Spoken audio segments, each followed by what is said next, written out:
Assalamualaikum teman-teman, di sini saya akan menjelaskan gimana sih caranya mengambil keputusan yang baik dan benar. Nah, sebelum masuk ke materi, saya akan menjelaskan terlebih dahulu terkait dengan apa sih maksud dari pengambilan keputusan itu. Pengambilan keputusan merupakan tindakan rasional dan logis dalam menetapkan keputusan melalui identifikasi masalah, membuat solusi alternatif, memilih solusi, serta mengimplementasikan dan mengevaluasi solusi. Atau secara sederhananya kayak gini, bahwa pilihan-pilihan kecil seperti memilih mau makan di mana itu kadang kita susah nentuinnya, padahal kan bisa jadi ini tuh pilihan yang kesannya sepele atau skalanya tuh kecil. Nah, kali ini saya bakal ngebahas gimana kita memilih keputusan yang jauh lebih besar dari itu. Misal nih, mau kuliah di mana, mau pilih calon presiden yang mana, mau kerja di mana, dan lain sebagainya. Dalam pilihan-pilihan yang besar itu kita tuh nggak bakalan bisa ngomong terserah. Makanya kemampuan pengambilan keputusan tuh jadi penting banget buat dipelajari. Nah, kemampuan pengambilan keputusan baik dari secara kecil hingga besar itu bukanlah kemampuan yang otomatis kita dapetin saat lahir.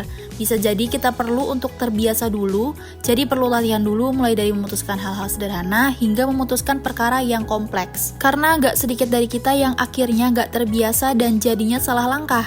Jadinya salah membuat keputusan besar karena analisisnya kurang tepat. Banyak kok kasus di sekitar kita, misalnya salah ambil jurusan, kemudian di tengah jalan malah milih berhenti dan memutuskan untuk mencoba lagi. Ada juga yang udah kerja misalnya di perusahaan besar, ternyata nggak sesuai dengan minat.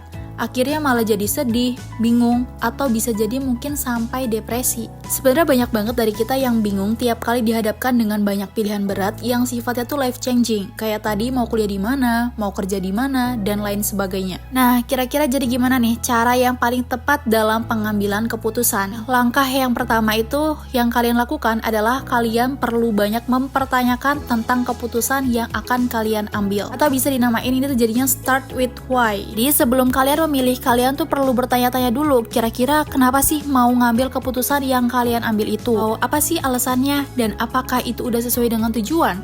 Pokoknya tuh harus pertanyakan dulu kepada diri sendiri, apakah keputusan yang kalian ambil ini sesuai dengan tujuan hidup yang ingin dicapai. Kan ya, start with why itu sangat penting biar hal-hal besar yang kalian pilih itu nyambung sama tujuan hidup kalian. Jangan sampai nih kalian udah memilih tapi ternyata secara tujuan itu bukan pilihan yang tepat. Intinya hal yang pertama dilakukan adalah harus tanyakan kepada diri kalian sendiri biar nantinya tuh ke depan gak akan salah langkah. Setelah langkah yang pertama ini tanyakan pada diri kalian, sekarang lanjut langkah yang kedua. Langkah yang kedua ini harus tentukan what and how-nya. Jadi di sini perlu membuat alternatif pilihan apa sih yang mau dipilih dan kayak gimana pilihannya. Kalian bisa bikin plan A, plan B, bahkan bisa membuat plan sebanyak apapun karena ada banyak sekali pilihan alternatif yang bisa diambil. Nah, mungkin step yang awal tadi tuh udah tahu jawabannya kan? Contohnya kayak gini, misal tujuan hidup 10 tahun ke depan kalian pengen banget jadi data scientist. Nah, dari keinginan itu misal kasusnya adalah kamu bingung nih milih jurusan apa.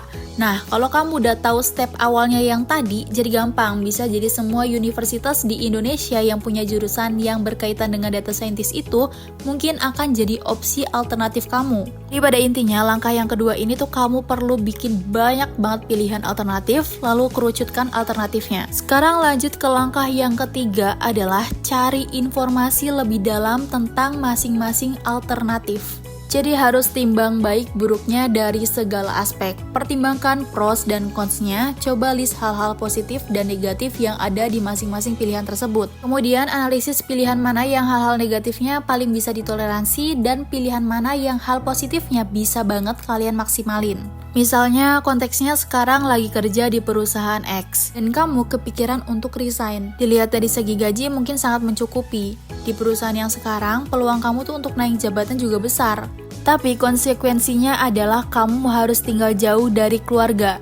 Nah, yang kayak gini nih, balik lagi ke langkah yang awal, langkah yang start with why. Apa sih hal-hal yang dipentingin dalam hidup? Misalnya kalian orang yang tipenya tuh oriented, mungkin melanjutkan pekerjaan di perusahaan X ini bukanlah pilihan yang tepat, meskipun dengan gajinya yang besar atau dengan jabatan yang jauh lebih tinggi.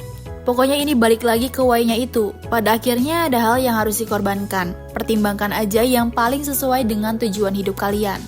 Pada hakikatnya gak ada yang bisa ngontrol kondisi eksternal, gak ada yang tahu apa yang akan terjadi ke depannya.